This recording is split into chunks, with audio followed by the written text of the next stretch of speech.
Hey, it's me, Steve WB, and welcome back to my channel. And I'm still at Hollywood Studios, but I decided to do a test with the GoPro Hero 10.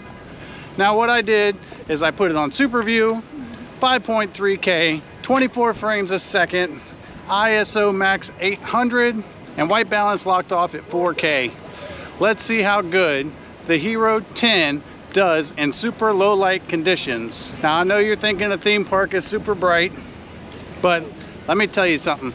Disney ain't rich because they spend money. They're cheap when it comes to lighting at night. It's actually pretty dark in that park. So, but just drop a comment down below on how well you think the GoPro Hero 10 did in low light. I hope you guys enjoy.